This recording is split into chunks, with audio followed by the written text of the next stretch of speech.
आपने अपने ग्रंथ में भगवान के भक्तों का यश नहीं गाया, इसीलिए आपके मन में शांति नहीं है। आप तो कृपा करके भागवतों का यश गाओ, भागवत ग्रंथ की संरचना करो। और नारद जी महाराज ने बड़ा सुंदर वर्णन किया। नारद जी कहते हैं कि हे व्यासदेव जी महाराज, आज मैं ब्रह्मा का पुत्र नारद हूं तो कैसे? केवल और केवल संतों की कृपा से, भागवतों की कृपा से। नारद जी महाराज अपने पूर्व जन्म की कथा यहां श्रवण कराए हैं। नारद जी कहते हैं कि हे व्यास जी, अहम पुरातीत भवे भवम मुनि दास्यास्तु कस्यांचन वेदवादिनाम। मैं पूर्व जन्म में एक दासी का पुत्र था।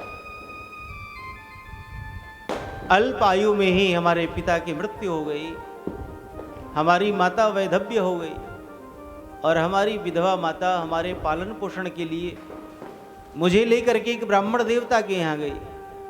ब्राह्मण देवता के यहाँ सेवा करती, जो प्रसाद मिलता उसके द्वारा हमारा भरण पोषण होता। एक बार उन ब्राह्मण देवता के यहाँ चातुर्मास करने के लिए कुछ संत महात्मा पधारे, ऋषि मुनि पधारे। वर्षा ऋतु के 4 महीने में महात्मा जो हैं वह एक स्थान पर रह करके भगवान का भजन करते हैं। गंगा दशहरा से लेकर के और विजयदशमी तक यह 4 महीने जो हैं यह नदियां रजस्वला हो जाती हैं। इसलिए संत महापुरुषों का यह नियम होता है कि वह नदी को नहीं लांघते हैं, 4 महीने एक स्थान पर रह करके भगवान का भजन करते हैं। उन ब्राह्मण देवता के यहाँ संत महात्मा पधारे और संत महात्माओं ने नित्य कथा सत्संग भजन पूजन यज्ञ हवन प्रारंभ किया। नारद जी महाराज जो थे अल्पायु छोटे बालक थे, तो संतों की सेवा के लिए फूल तुलसी लेकर के आते। बड़े भाव से संत सेवा करते और लाड़ दुलार करते। एक दिन संतों ने कृपा करके अपना उच्छिष्ट प्रसाद जूठन प्रसाद नारद जी को दिया और संतों का जूठन प्रसाद श्री नारद जी ने ग्रहण किया। तो ग्रहण करते ही नारद जी को तीव्र वैराग्य हो गया, तीव्र वैराग्य हो गया और भगवान के चरणों में अविरल प्रेम, अविरल भक्ति उनके हृदय में प्रस्फुटित हो गया। अब बारंबार एक ही चिंतन हो, संसार हमारा कैसे छूटे। महात्माओं का चातुर्मास पूर्ण हुआ। महात्मा चातुर्मास पूर्ण करके जाने लगे। नारद जी को बड़ा दुख हुआ। नारद जी ने कहा कि महात्माओं हमें भी साथ में ले चलो। महात्माओं ने कहा कि ले चलते साथ में, लेकिन आपके पास माता जी हैं, इसलिए माता की सेवा करो। और ऋषियों ने एक दिव्य भगवान का मंत्र दिया, द्वादशाक्षर मंत्र कहा, इसका जप करो, आगे चल करके तुम्हें भगवान की प्राप्ति होगी। जब संत महात्मा चले गए, नारद जी महाराज को बड़ा दुख हुआ। संसार में सबसे बड़ा दुख तो यही है, सबसे बड़ा सुख है संत मिलन सम सुख जग नाही। और संतों से विछोह हो जाए इसके समान दुख नहीं है। नारद जी महाराज बड़े दुखी हुए। एक दिन नारद जी की माता जो थी वह गोदोहन के लिए गई, वहीं पर सर्प ने दंश किया, उनका प्राणांत हो गया। नारद जी महाराज बड़े दुखी हुए और नारद जी ने अपनी माता का संस्कार किया।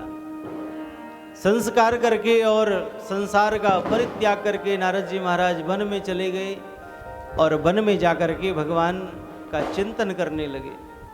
उस दिव्य द्वादशाक्षर मंत्र का जप करने लगे और जप करते करते इतने तन्मय हुए कि एक क्षण के लिए भगवान चतुर्भुज नारायण का उनको दर्शन हुआ। बोलिए चतुर्भुज नारायण भगवान की जय हो। एक क्षण के लिए चतुर्भुज नारायण भगवान प्रकट हो गए और दूसरे क्षण ही अंतर ध्यान हो गए। नारद जी महाराज व्याकुल हो गए, छटपटाने लगे। जैसे मछली को जल से अलग कर दिया जाए तो मछली छटपटाने लगती है, नारद जी महाराज आकुल व्याकुल होकर के छटपटाने लगे।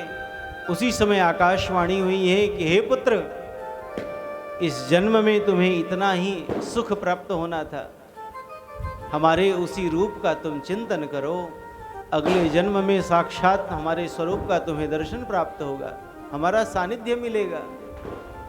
नारद जी महाराज उसी स्वरूप का चिंतन करने लगे और चिंतन करते करते नारद जी महाराज का शरीर पूर्ण हुआ और कहते हैं नारद जी, उन्हीं संतों की कृपा से, उसी भगवान के मंत्र के प्रभाव से पुनः मैं ब्रह्मा के पुत्र के रूप में प्रकट हुआ। यह है संतों की महिमा, यह है भगवान के और संतों के दिव्य प्रसाद की महिमा, भगवान के और संतों के दिव्य प्रसाद की अनंत महिमा है। हमारे यहाँ दक्षिण भारत में भगवान के मंदिर से जब ठाकुर जी के थाल निकलते हैं तो थाल को सब साष्टांग प्रणाम करते हैं, दंडवत करते हैं। क्यों? क्योंकि यह भगवान का अधरामृत है, भगवान के अधरों से संस्पृष्ट यह प्रसाद है भगवान का, साष्टांग प्रणाम करते हैं। और कौन कहे, भगवान तो स्वयं संतों का जूठन प्रसाद पाते हैं। वृंदावन में एक बड़े अच्छे संत हुए श्री माधवदास जी महाराज। माधवदास जी महाराज जो हैं वह मधुकरी करते थे। भंडारे में जाते, संत जब प्रसाद पा लेते तो प्रसाद पाने के बाद संतों के पत्तल में जो जूठन पड़ा रहता उन सबको अपने कमंडल में रख लेते, कमंडल में रख करके ले आते और ला करके फिर थाल में रख के ठाकुर जी को भोग लगाते, भगवान को भोग लगाते और भोग लगा करके फिर वह प्रसाद पाते थे। यह उनका नित्य का नियम था। ठाकुर जी भी बड़ी प्रसन्नता से उनके द्वारा निवेदित प्रसाद को आरोगते थे। एक दिन माधवदास जी महाराज संतों का जूठन प्रसाद लेकर के आए और भोग लगाना भूल गए और प्रसाद वह अपने मुख में रख लिया। जैसे मुख में प्रसाद रखा तो माधवदास जी को ध्यान आया, अरे राम राम, हमसे बड़ा अपराध बन गया, आज तो हमने ठाकुर जी को भोग ही नहीं लगाया, अब क्या करें, बड़ी दुविधा में पड़े। यह संतों का प्रसाद है, उच्छिष्ट प्रसाद, इसको अगर हम बाहर निकालते हैं तो संतों का अपराध और भीतर लग जाते हैं तो भागवता अपराध, भगवान का अपराध, बिना भोग लगाए कैसे ग्रहण करें। तो महाराज 24 घंटे बीत गया, वह प्रसाद मुख में ही रखे रहे, ना भीतर ले जाते हैं ना बाहर ले जाते हैं, केवल भगवान का चिंतन करते हैं, भगवान का स्मरण करते हैं। प्रभु हम क्या करें। भगवान ने प्रथम तो परीक्षा ली और पुनः माधवदास जी के भाव को देख करके उनके समक्ष प्रकट हुए। बोलिए बाल कृष्ण लाल की जय हो। भगवान प्रकट हो गए और भगवान ने प्रकट होकर के कहा कि माधवदास जी महाराज, आप किस चिंता में पड़े हो, अब मुख में तो प्रसाद है, बोले कैसे। इशारा करते हैं प्रभु, बस यही, क्या करें, इशारे में बात हो रही है। भगवान ने कहा, आज तक आपने बहुत भक्तों का जूठन प्रसाद हमको पवाया, आज आप जैसे परम भागवत का भी मुझे उच्छिष्ट मिल जाता तो क्या इसमें दोष था। आप तो उसको मुख से बाहर निकाल करके उसमें तुलसी दल डालते और फिर उसको ग्रहण कर लेते, आपका भी जूठन प्रसाद मुझे प्राप्त हो जाता। यह है भगवान के भक्तों की महिमा। भगवान अपने भक्तों का उच्छिष्ट प्रसाद ग्रहण करने के लिए, हमारे यहाँ देखो शबरी मैया तो उदाहरण है। भगवान तो भाव के भूखे हैं। भक्त्या तुष्यति केवलम नच गुणैः भक्ति प्रियो माधव। भगवान को तो केवल और केवल भक्ति प्रिय है, भाव प्रिय है, भावग्राही जनार्दन। भगवान की संतों के प्रसाद की इतनी महिमा है। नारद जी महाराज ने इसका गान किया